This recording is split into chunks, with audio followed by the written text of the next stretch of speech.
চলুন আজকে দুপুরে লাঞ্চে কী খেলাম আপনাদের সঙ্গে শেয়ার করা যাক। প্রথমেই বাটি চাপা দিয়ে ভাত নিয়ে নিলাম 2 পিস শশা, আর এখানে হলো মাছের তেল পেঁয়াজ দিয়ে ভাজা। এটা তো আমার কাছে অমৃতর মতো লাগে। আর এই হলো একটা তরকারি, এটা হলো শুটকি তরকারি, যেটা আমার ভাইয়ের বউ আমাকে দিয়েছিল, গতকালকে দিয়েছিল, ফ্রিজে রেখে দিয়েছিলাম কারণ নিরামিষ ছিল।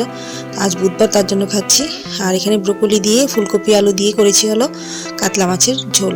তো আমি মাছের লেজাটাই নিয়েছি, আজকে লেজা খেয়ে রাজা হয়ে যাবো। কিন্তু মাছের লেজা খেতে আমার বেশ মন্দ লাগে না, ভালোই লাগে, যদিও কাটা একটু বেশি।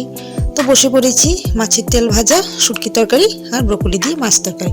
শুটকি তরকারিটা খাওয়া হয়ে গেছে, খুব একটা ভালো লাগেনি আবার খারাপও লাগেনি। এখন খাচ্ছি হলো মাছের তেলটা, অমৃত লাগছিল, যদি একটু তিতকুটু লাগে তাও আমার কাছে বেশ ভাল লাগে, বেশ মজা করে খেয়েছিলাম। তারপর মাছ তরকারিটা খেয়ে নিচ্ছি। আর ব্রোকলি দিয়ে কাতলা মাছের তরকারি কিন্তু আমার ভীষণ ভালো লাগে, আর মাছটাও খুব ফ্রেশ ছিল, আর মাছের ওই কালো অংশটা বেশ ভালো লাগে। আজকের জন্য এটুকুই। Thanks for watching. ভালো লাগলে সাবস্ক্রাইব।